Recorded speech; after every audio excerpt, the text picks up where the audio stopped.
because today is about songs from bed, I thought I'd sing them from bed. I'm sitting on the edge of my bed here, which is fun. I probably do as much guitar playing on the edge of a bed as I do anywhere, because it's just a great place to casually pick up the guitar and sit down and play. So it's a very comfortable circumstance.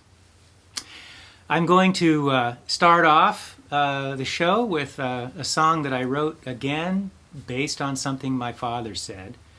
Every third song of mine includes or is based on something my dad said to me. So many of the things that he said really stuck with me.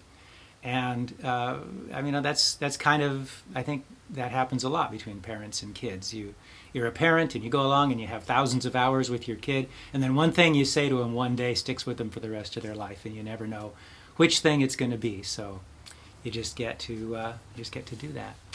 That's part of the privilege. You will have influence and you'll be remembered long after you're gone. So one morning, my dad loved Saturdays. He got up at 5:30 in the morning to go to work for 30 years, and retirement was amazing for him because he could sleep in till 8 or some ungodly hour. And he always loved Saturdays because he got to sleep in and he got to not shave. And so we used to get a kick out of his stubbly face. And my sister and I, when we were little kids, would always rub his face because that was the only time it was ever stubbly, was on a Saturday.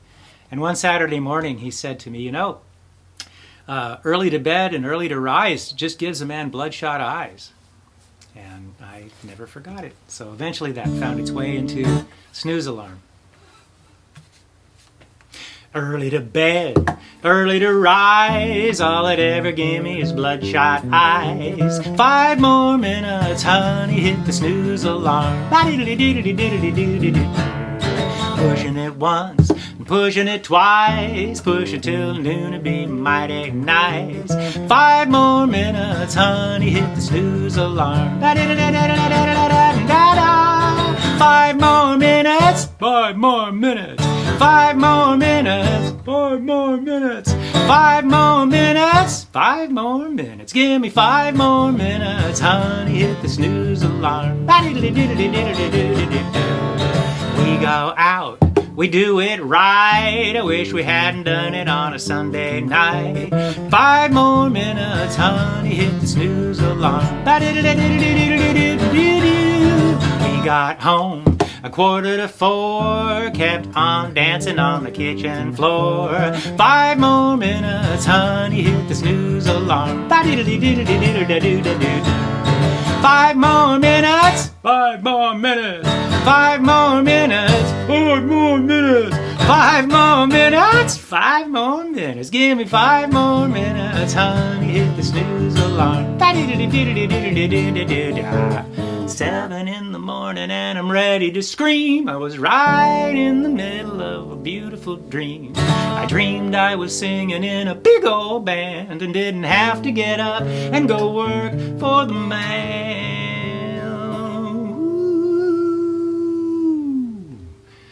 There may be life after you die, but life before breakfast is a stinking lie. 5 more minutes, honey, hit the snooze alarm. 5 more minutes, 5 more minutes, 5 more minutes, 5 more minutes, 5 more minutes, 5 more minutes. Give me 5 more minutes, honey, hit the snooze alarm.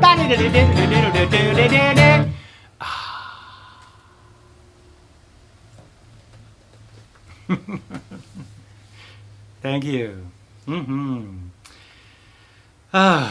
Yeah, it's fun. There's a recording of that out there. It's on my Flying Dream CD, and it has me doing this chorus in the background of 5 more minutes, and it's fun. I never do sing that at live shows anymore because I just people know to sing. It telegraphs it whether you've ever heard the song or not. It's classic Memphis blues thing to have that echo in there.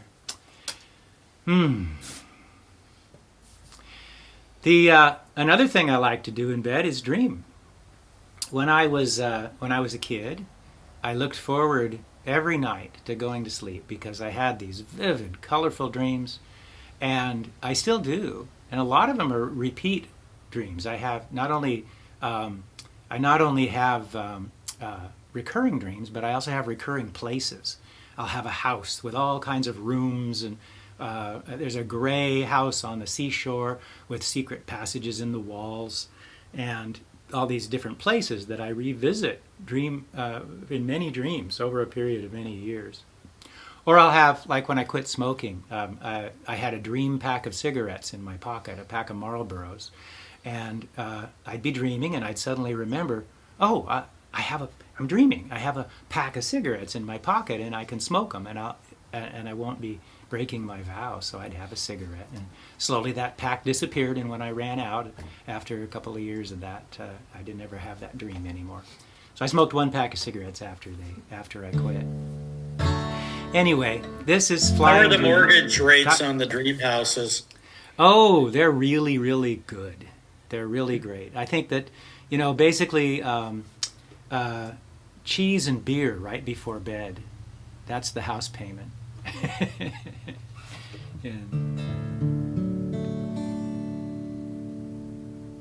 This brings me to Flying Dream, which I wrote in an all-nighter in 1981. I was living in Bellevue, Washington, and I had a housemate, and she taught me how to heat up milk and honey on the stove, and in order to go to sleep at night. And this one night, it didn't work at all, and I just found myself being carried into this song.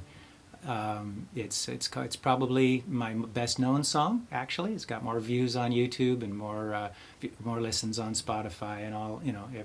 By every metric, it's the song that's best known of mine. So, Flying Dream.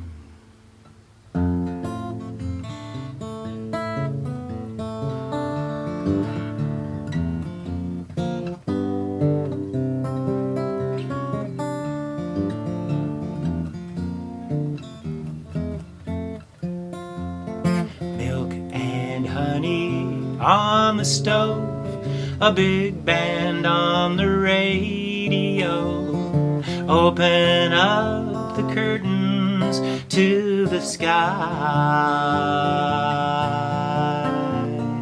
Fill my cup and hit the light and stare out at the starry night. I wonder if I'll ever learn to fly. It feels so easy, feels so right to rise above the city lights. I hope I have my flying dream tonight. I hope I have my flying dream tonight. And I know I'm doing something right. I'm gliding down the street. I feel my body rise above the ground, dodging all the power lines and mountains that I meet. I'm free until the morning comes around, coming down. Bacon cooking on the stove, the Beatles on the radio. The sky is blue, the clouds are drifting by. I wonder how I got to be a prisoner of gravity. I know there's more to me than meets the eye. I know that I could fly right now if I could just remember how. I know I'll make it through the day alright if I can have my flying dream tonight. 'cause it feels so easy, feels so right to rise above the city lights. I hope I have my flying dream tonight. I hope I have my flying dream tonight. Ooh, flying dream.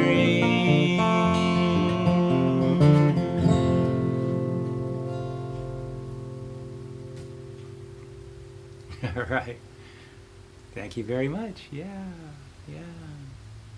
Thank you. Anybody have flying dreams in today's audience? I worked at Boeing for 30 years, and I still never had a flying dream. So, Oh my goodness. I wonder if pilots have more flying dreams than most people.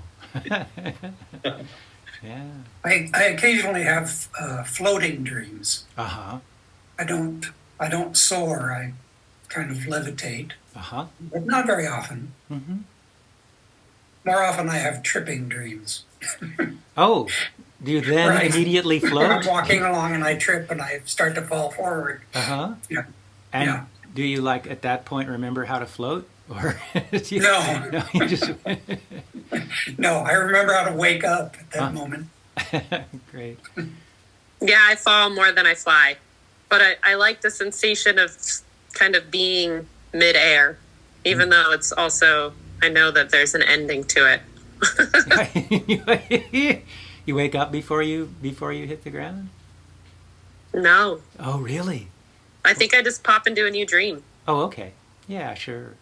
It's like a video game. Like that was the end of that life. Next on to the next thing.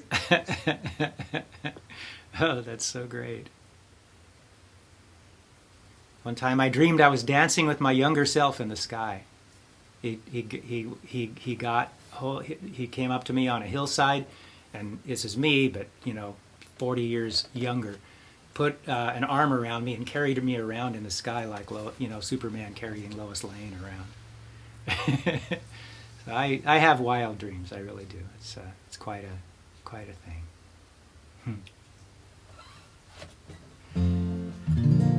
Gary, I think it's really wild that you had a dream about that you would continue to dream about smoking, because I've had a similar nicotine use thing, Yeah. and quit many times. And I tend to dream about it, but I find it really wild that you would have the same spot in your shirt and the same pack and see it disappear over time. Yeah.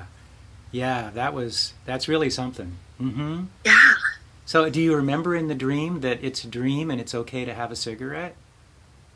No, I have tons of guilt and shame, but I do it anyway. Oh. Mm-hmm. And then are you really happy that you wake up? You don't have to be guilty anymore? Yes, if I actually am not smoking. Yeah, right. Yeah, otherwise, I get it. Yes. I do like the dreams where I'm doing something dreadful and then I wake up and I'm so happy that I was dreaming. It takes a minute for that to kick in sometimes, but then that relieves. The last few years, I dream a lot about two different things. That I'm filming something, that I'm somewhere with my video camera filming something, Uh-huh. or that I'm driving. Mm-hmm. That's two things I can't do anymore because of my eyesight. Right. Wow, But Ron. I dream about it a lot. Wow. That must be kind of fun. Must be Yeah. a really enjoyable dream to go driving. Yeah. Yeah. Or instead of driving one night, I was riding a bicycle. Uh-huh. I haven't ridden a bicycle in 30 years or 40 years or something like that. But one night I was riding a bike. Wow. Huh. That's cool. I always dream about amazingly, I still have, it must be on my rare stressful days, I guess, where I can't find my classroom out at the University of Washington. And it's it's in lower campus, I'm in upper campus. Where in the heck is that? I'm already late, Amazing. Well, Yeah. I've had dreams where I can't remember my high school locker combination. I think of it. Why can't I think of it? Wow. It's The amazing things how that haunt us. Pardon me? The things that haunt us Oh, I know. for the Years rest of into our it. lives. Yeah. One of my recurring dreams is being back at my old workplace, which I left 20 years ago. And Yeah.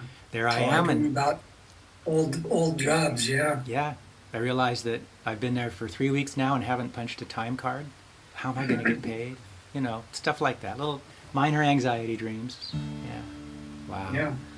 I often, in fact, fairly recently, I dreamed that I was at work, like halfway through the day, and realized that I hadn't punched in the morning yet.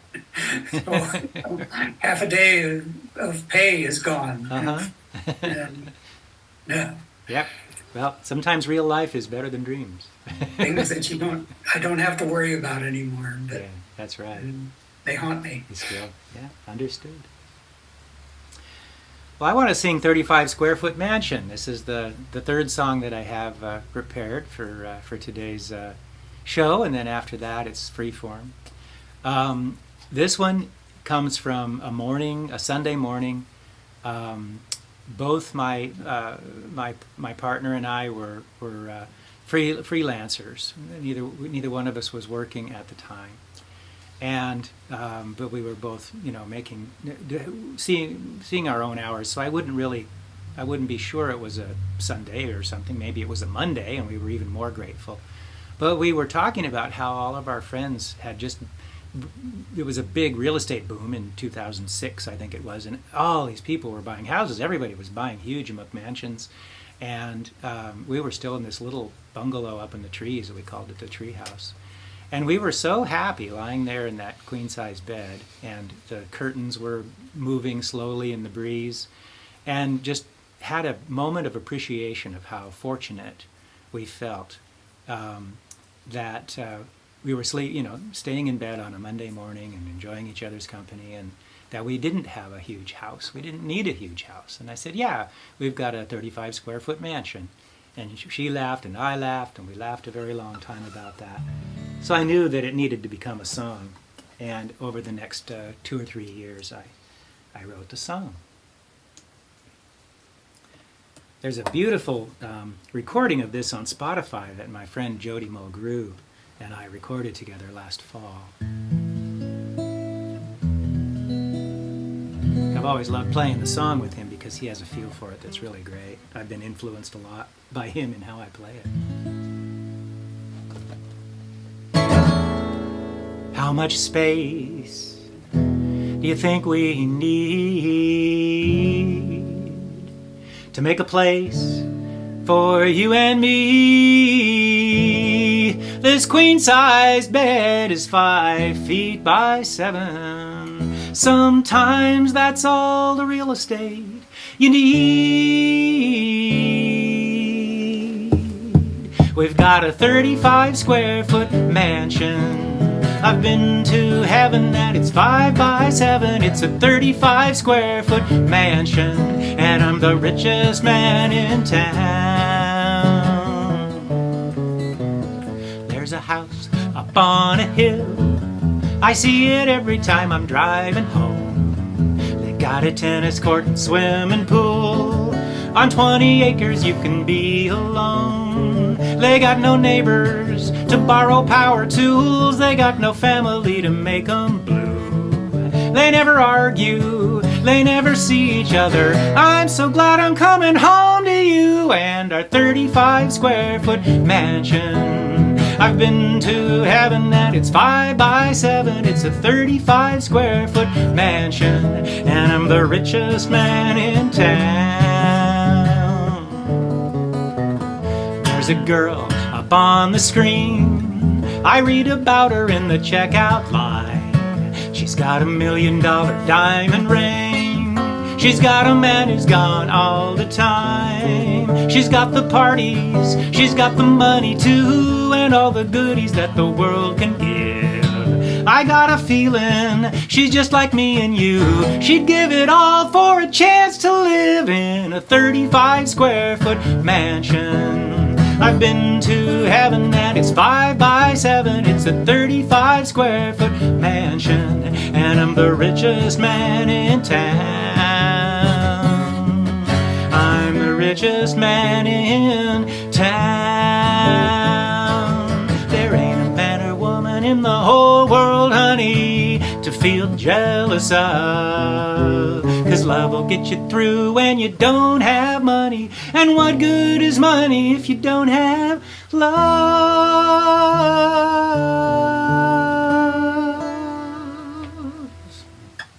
Maybe I should get a better job.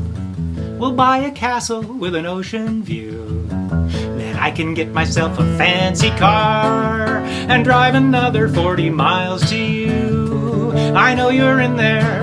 I holler, hello, honey. I think I hear you holler back at me. I get a beer, go find the living room, and spend the evening with the huge TV. Nah, I'll take the 35 square foot mansion.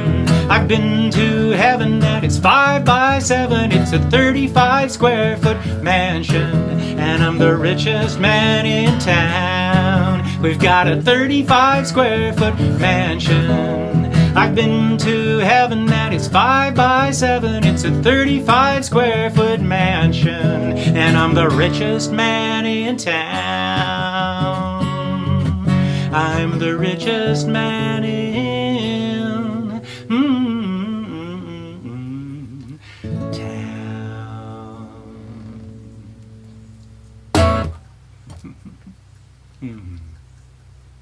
Yeah.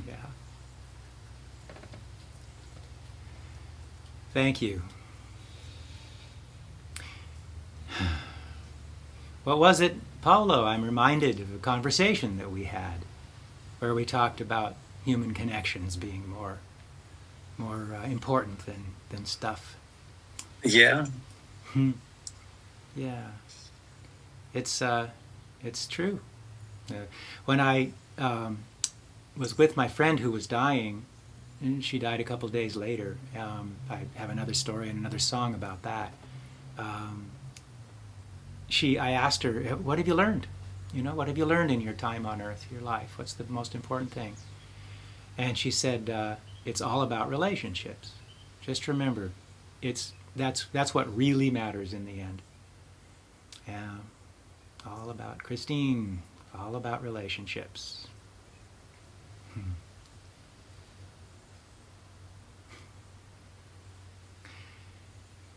Well, anybody got something that they'd like to hear?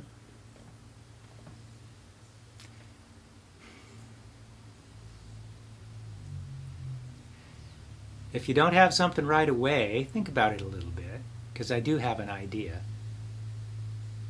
My idea is to sing you that song that I wrote about Christine.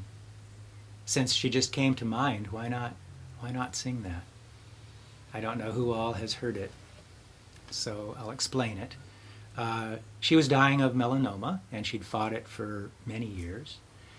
And she was quite heroic, because when she knew that she was for sure going to die, that she didn't, there were no more treatment options, and her life was just going to be over anyway pretty soon, she decided to end it on her own terms, and inquired about how to take a pill or have a doctor-assisted end of life or something like that, and she found out that it was illegal.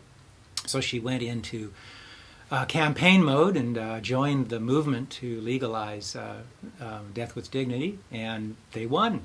And about a year later, after she started the main campaign, she decided it was time and was one of the first people to take the pill under the new law. I saw her 2 days before her scheduled departure, and I spent a couple hours with her, and we reminisced and had a really nice, very nice time. And when I was leaving, she put her hands on my shoulders and said, "Goodbye, Gary." And it was a shockingly impactful thing to hear, because I knew it was goodbye.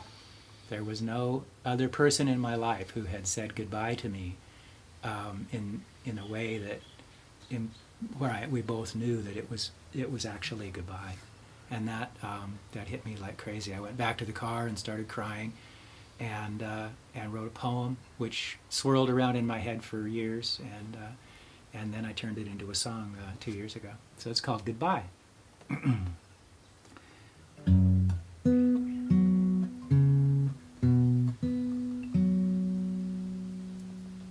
The last time I saw my father, we did not say goodbye. We said, so long, I'll see you. We knew it was a lie, for among the things I loved the most was his optimistic way. And we had to let our eyes express what our voices could not say. What our voices could not say. I said goodbye to you today. I drove away and cried. From grief or awe, I couldn't tell. It's hard to feel the tragedy when you lived and died so well. When you lived and died so well. And how lucky am I to get to say goodbye. How lucky am I to get to say goodbye.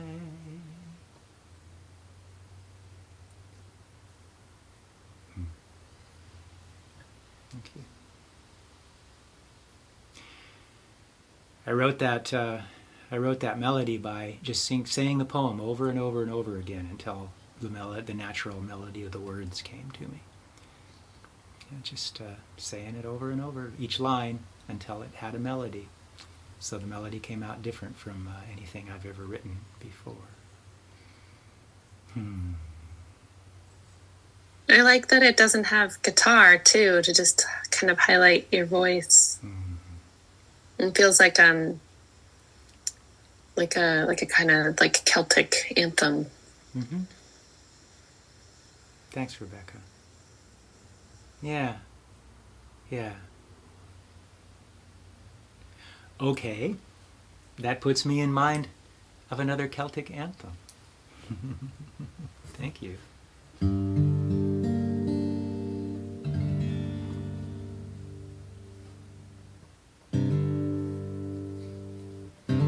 Who here has not yet heard The Cove?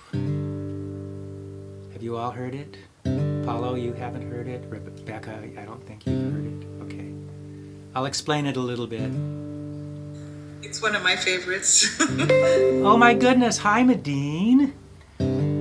Welcome. Nice to see you. I didn't really know you were here. I think I'm on the wrong I just snuck in, during the last song. So, I'm so and glad. I really enjoyed that one too. So that I caught. Huh. Great. Wow. Medine is an awesome harpist and singer and songwriter, and I haven't seen you in a couple of years, I don't think. Maybe longer. It's Wow. been a while. Been a while. That's great. Welcome. I'm glad you're here. So the Cove is it's my ode to my beach friends. Again, about relationships. I like to play volleyball on the beach. It's amazing to, be... I remember one day just laughing. I was throwing myself full length in the sand, just all out going for a ball, and flung myself all out on the sand. And I was 55 at that point. And I thought, man, I'm 55 years old, and I just flung myself full length on the sand chasing the ball. Just, tremendous joy. It's one of those activities that I don't think... It's not something that I do in order to accomplish something else. There are so many things in life that are on a step on the way to some goal or some other thing. But playing beach volleyball, especially clothing optional, which that place is like that's the end of the line, man. That's the kind of thing that you do all the other things in order to have time and opportunity to do. Mind blowing. I went there. I still go there. Last year I was there. and made friends over a period of 20 years that were really solid friends that saw each other away from the beach and stayed in touch to this day. So this is a love song for my beach friends.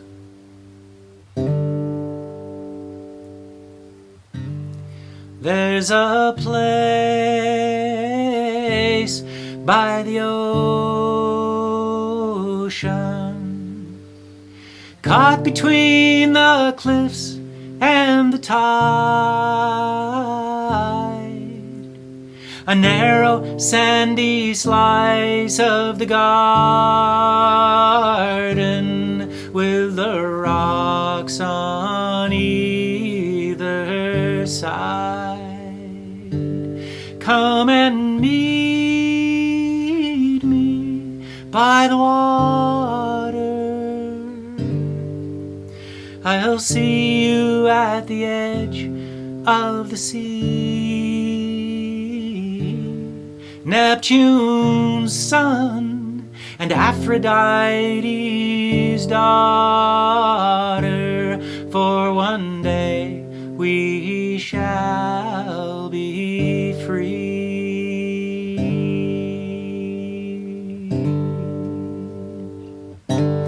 You won't need your suit of armor. You may leave it on the sand. Feel the sun upon your body and the breeze upon your skin. Come and meet me by the waters. We'll gather at the edge of the sea. Neptune's sons and Aphrodite's daughters, for one day we shall be free.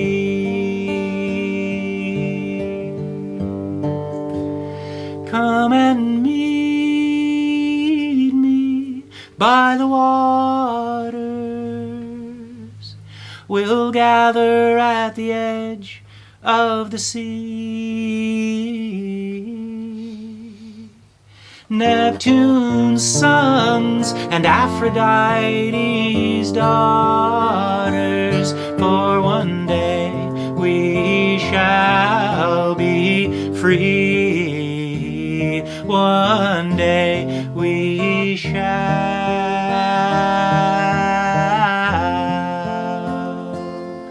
be free.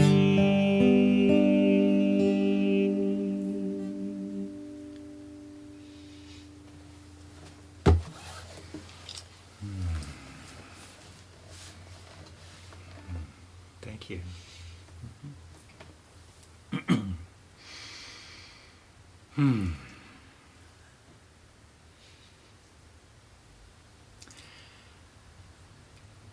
I have another song in mind. Got a drink of water in mind. I love the ocean. I've loved the ocean for a very long time, and it crawls into my songs. I'll probably have a whole episode somewhere up the line where I do ocean songs, because I've got enough of them for that.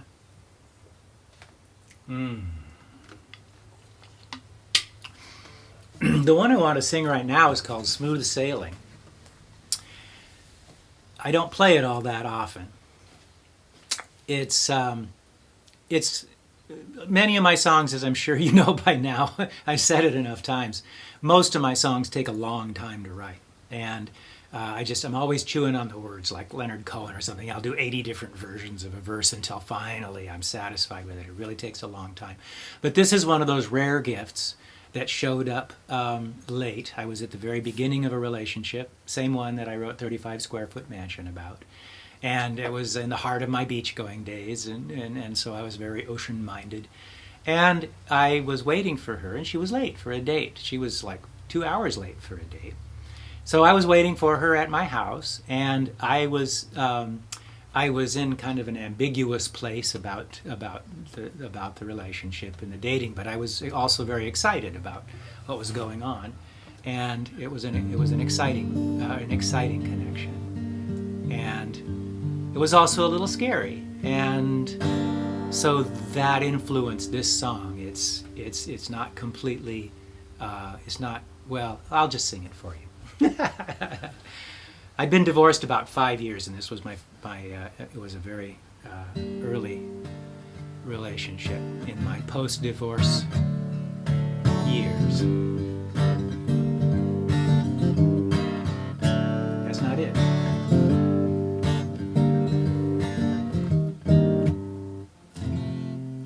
Ah, I got it. Great.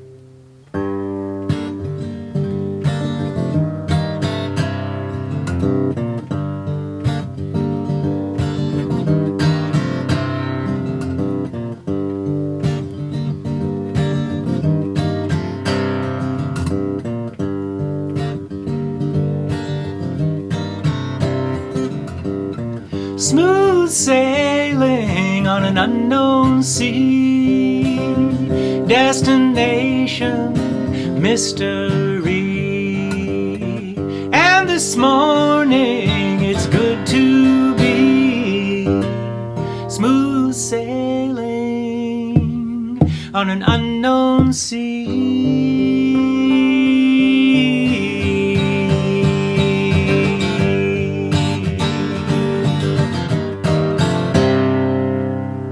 When the hurricane had passed away on a sandy shore, I was cast away.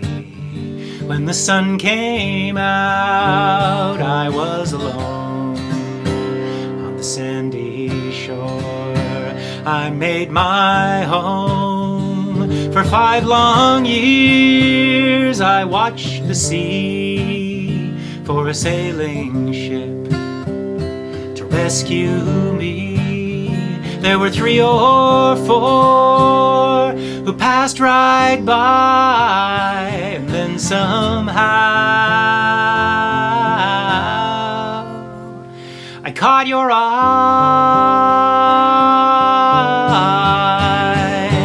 and we're smooth sailing on an unknown sea, destination mystery. And I wonder, is it safe to be smooth sailing on an unknown sea?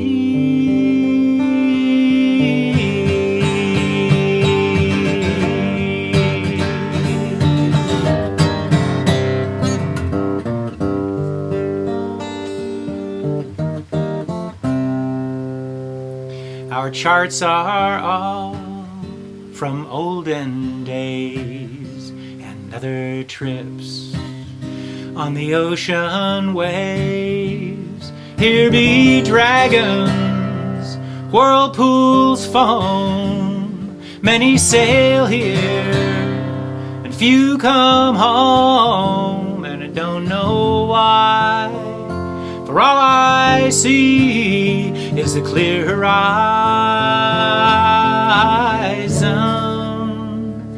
and you and me.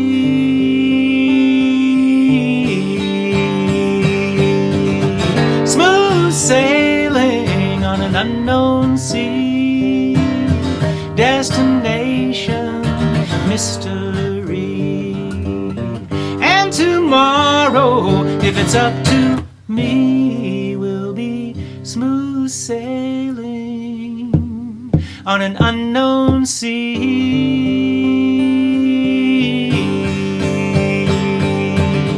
Smooth sailing, smooth sailing, smooth sailing, smooth sailing.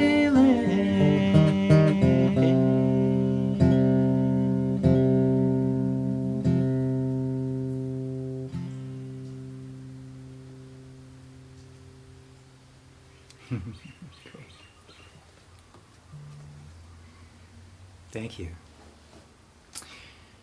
Well, I have time for one more song today. I'm going to paste the tip jar in the chat because it doesn't show up for people who just arrived. And I think I can just hit that. Oh yeah, I got it down. One quick keystroke and it's done. I really appreciate your contributions and just really glad to have you here. The one I want to close with, since we're in ocean songs, is I want to sing Ocean Man. This is one of the first songs I wrote that I really liked. I wrote a lot of songs that I wasn't satisfied with or became unsatisfied with over the years. But sometime I think it was in the summer of 1975 that I wrote this one. So it's an oldie. And I'm looking for my capo. What the heck did I do with it? Anyway, it's called Ocean Man. And when I find my capo, I'll play it for you. What do you suppose I did with it? Ah, there it is. The theme today is songs from bed. So for Medine and latecomers, I'm sitting on the edge of my bed to play this.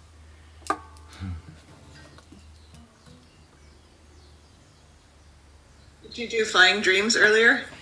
I did the three. Yeah, I did Flying Dreams, Snooze Alarm, and by the way, I will be posting the concert, just the music portion. There's conversations before and after that I don't post, but I'll be posting the concert on YouTube, so you can hear it there if you'd like.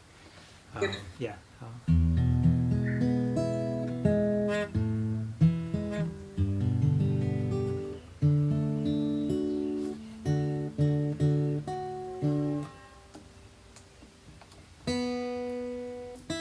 This guitar is very stable. I very rarely have to tune it in a show, but here in Hawaii, it's different. A rainy day in Kona, you have to tune your guitar from time to time. All right, Ocean Man.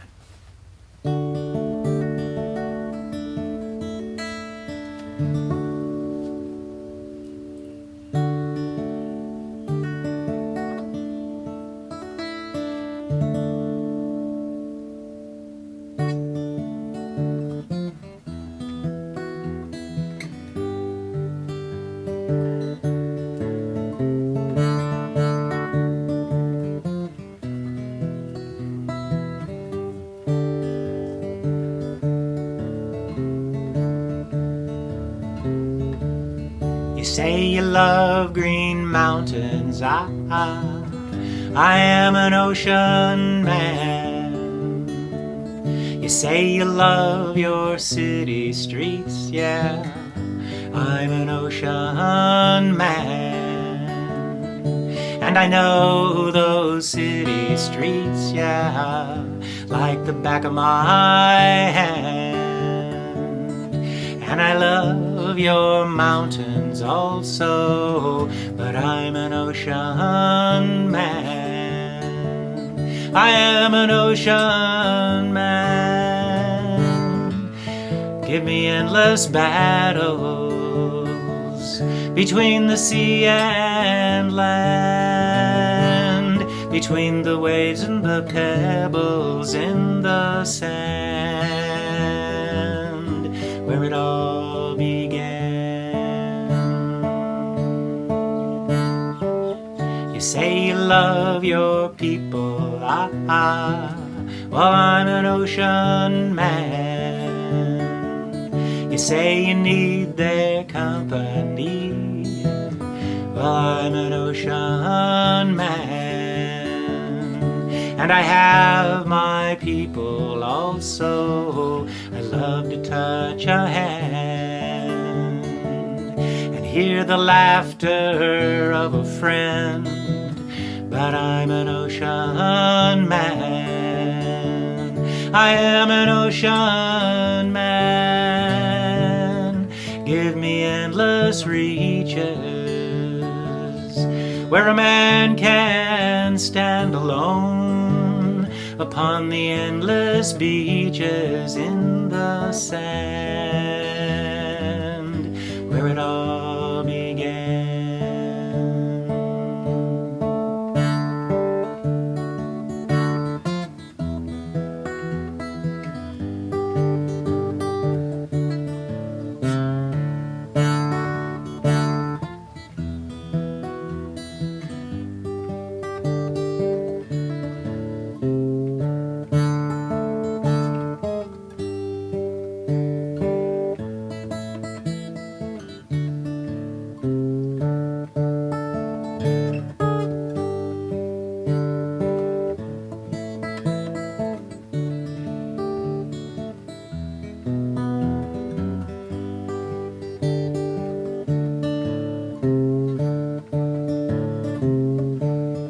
say you love those mountain mornings when the world is pink and white.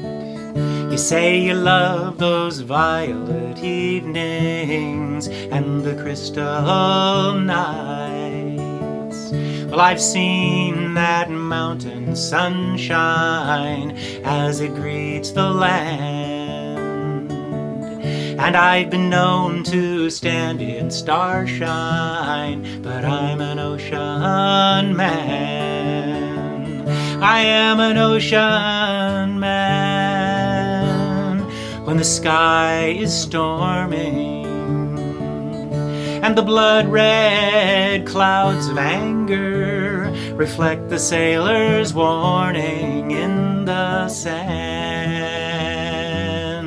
where it all began. Ooh, ocean man. Ooh, ocean man.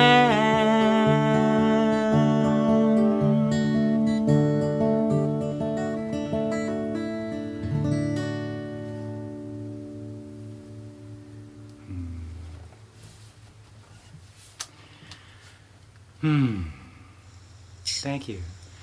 Gary, can I just say I'm so impressed that you hold the bottom notes with the bottom of the guitar, the dun, dun, dun, dun, while you can also pluck a melody with the top. Thanks, Rebecca. That's amazing. That's influenced strongly by other players. Somebody that I studied hard when I was first learning to play is Elizabeth Cotten. Have you ever heard of Elizabeth Cotten? Yeah. Yeah. Wasn't she old school, like 1920s? Exactly. Guitarist. A pioneering blues? Yeah, pioneering blues guitarist. Her style was something new. And she only used her thumb and her index finger. So she would just, play that insistent bass and play melodies with her index finger. So it forces her playing to be simple. And therefore her playing is understandable. Yeah. It's not about how many notes, you're not getting paid by the note. It's not about how many notes you can play in a given amount of time. It's whether they say something. And when you limit your palette to just those two fingers, it can really clarify guitar playing. Yeah. Wow.